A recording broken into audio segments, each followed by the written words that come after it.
En 90 et peut-être des années avant, on possédait deux nationalités parce que le monde de ce moment permettait peut-être d'avoir sa nationalité d'origine et une autre nationalité d'adoption.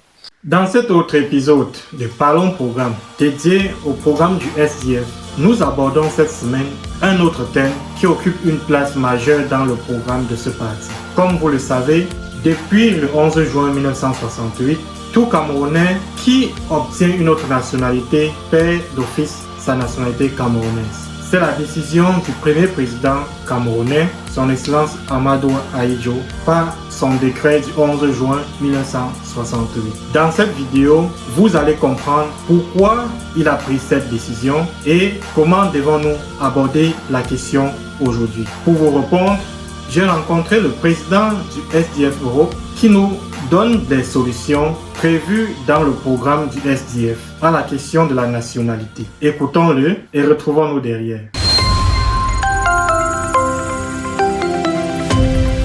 Au lendemain des indépendances, surtout après avoir longtemps combattu avec les pères fondateurs du Cameroun, que sont les Ruben Oumniorbe, les Félix Moumié et les Hossein Afana, le premier président du Cameroun, son Excellence El Hadj Amadou Ahidjo, a commis un décret en juin, je pense le 11 juin 1968, dans lequel il consacrait un code de nationalité pour le Cameroun. Il faut préciser qu'à ce moment, le Cameroun n'avait pas une constitution pour la gérer, et donc on était géré par des décrets. Ce décret disait tout simplement que tout Camerounais qui avait demandé une autre nationalité perdait automatiquement sa nationalité. La raison pour laquelle il a commis ce décret, c'est que les UPCistes et les pères fondateurs de notre nation bénéficiaient d'une nationalité et pour pouvoir continuer le combat contre la France-Afrique et le système jacobin qui nous gérait.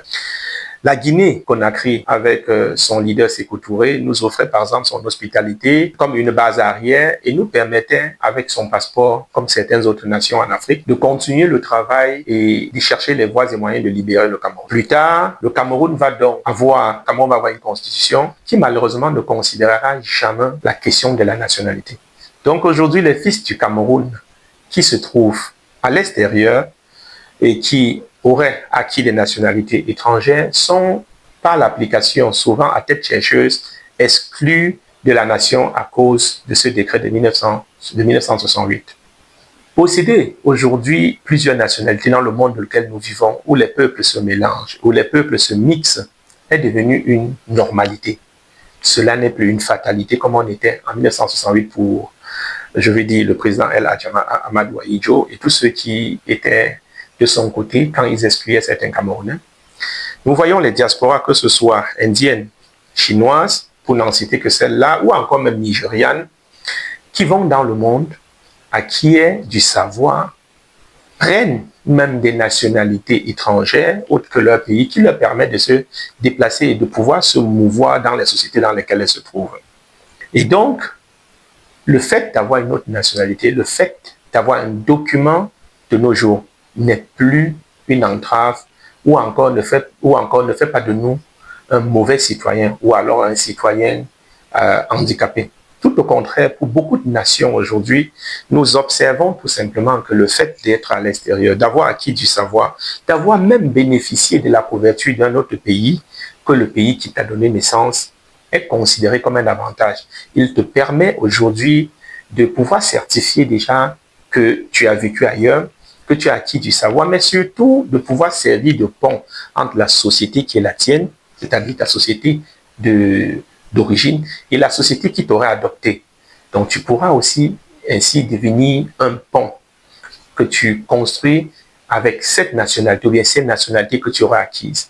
L'Union européenne est un exemple. Nous voyons par exemple l'Amérique du Nord qui est un exemple, l'Amérique du Sud et même aujourd'hui une bonne partie de l'Asie a adopté ce concept et ce principe de pouvoir posséder plusieurs nationalités.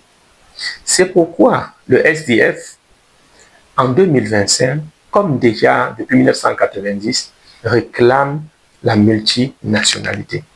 Et le SDF inscrit dans son programme. Pourquoi la multinationalité, non la double nationalité? En 90 et peut-être des années avant, on possédait deux nationalités. Parce que le monde de ce moment permettait peut-être d'avoir sa nationalité d'origine et une autre nationalité d'adoption. Mais de nos jours, nous nous retrouvons avec des Camerounais qui sont nés au Cameroun, qui ont grandi en France, qui ont épousé une Canadienne Et cela ne devrait pas, pour son fils, être une entrave que de posséder sa nationalité camerounaise, sa nationalité de sa maman qui est canadienne et naturellement du pays dans lequel il vit. C'est pour ça que le SIF dit que la nationalité ne devrait pas être une entrave. Elle devrait être un avantage. Et pourquoi? Nous proposons naturellement que nous abrogeons le décret de 1968, que nous inscrivons le code de nationalité dans notre constitution, la nouvelle constitution. Vous savez que le SIF appelle dans son programme, après 3 ans de gestion, à passer à une conférence constitutionnelle qui devait consacrer une nouvelle constitution au Cameroun, c'est-à-dire notre constitution fédérale, et de consacrer donc la multinationalité dans notre constitution.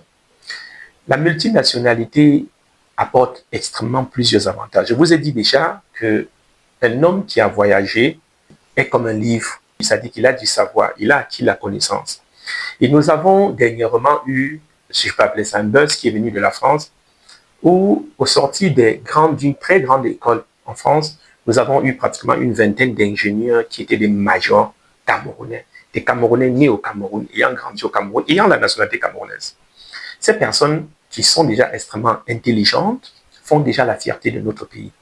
Mais seulement, elles vont aller travailler pour la France, acquérir un savoir, lequel savoir ils pourront le remettre à la disposition du Cameroun.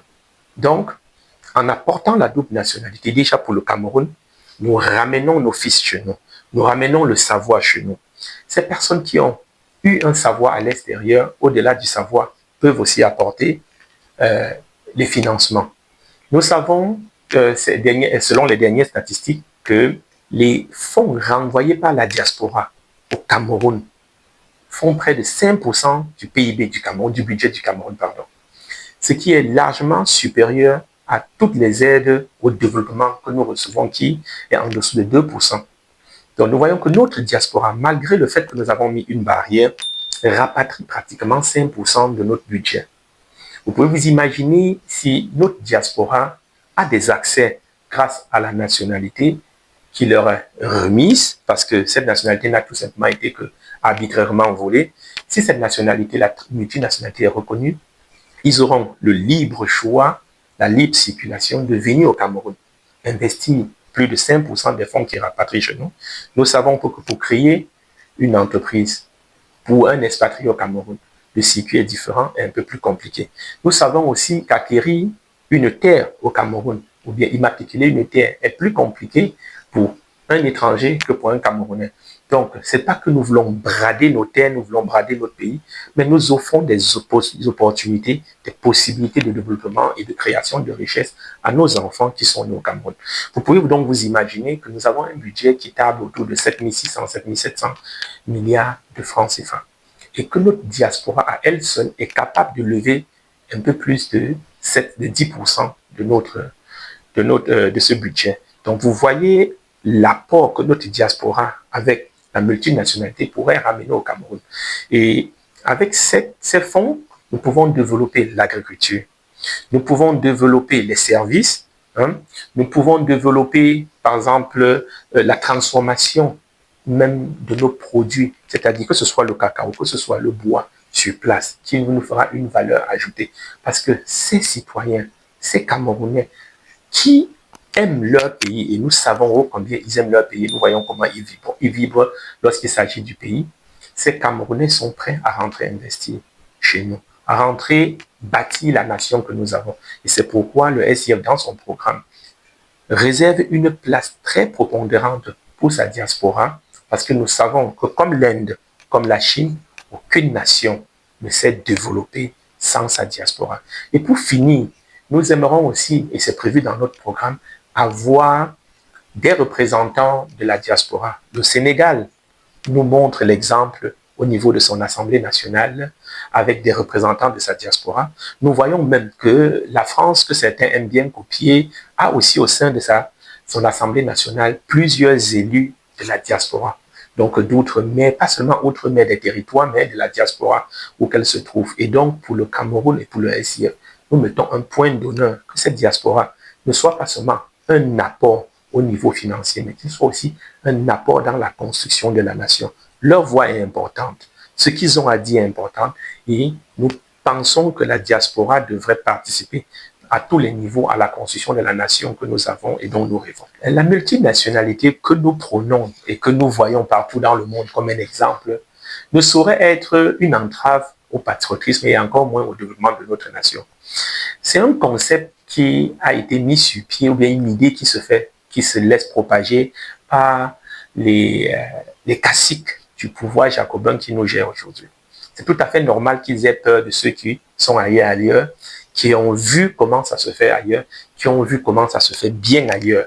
Et c'est tout à fait normal qu'on ait peur des personnes qui sont indépendantes et qui sont à l'abri du pain et de la sardine.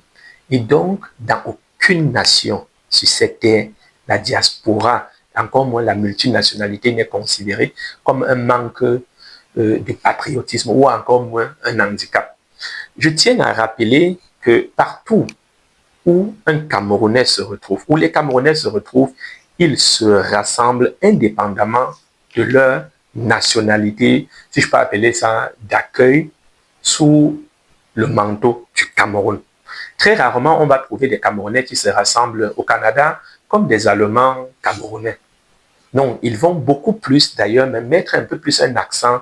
Nous sommes des Camerounais qui avions grandi à Douala, nous sommes des Camerounais qui sommes nés à Yaoundé, nous sommes des Camerounais qui avions fréquenté à Ngaoundéré, mais jamais des Camerounais qui auraient fréquenté à Aachen, à Paris ou encore bien en Suisse.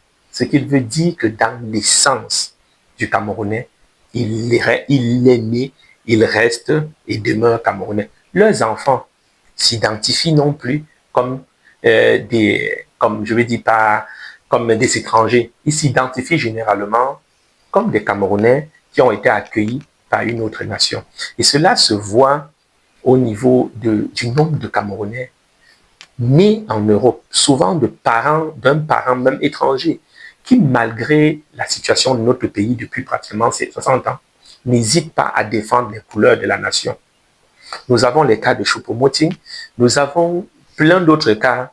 On a Franck Magré actuellement, donc ils sont très nombreux et je pense que la multinationalité va permettre à un plus grand nombre d'enfants camerounais ou bien de ressortissants camerounais de gagner la nation parce qu'aujourd'hui, nous avons besoin de nous rassembler et non de nous diviser. Nous avons besoin de construire une nation et non de la ramener en arrière. Et 60 ans après les indépendances, où nous avons vu l'impact ou la gestion que ceux qui ont géré, présidé à notre nation, à la destinée de notre nation, en fait, nous pensons qu'il est extrêmement important que nous ramenons tous les enfants à la maison pour construire cette nation. La question de la représentativité des Camerounais ayant des multinationalités au sein des institutions des pays respectifs peut prêter à confusion.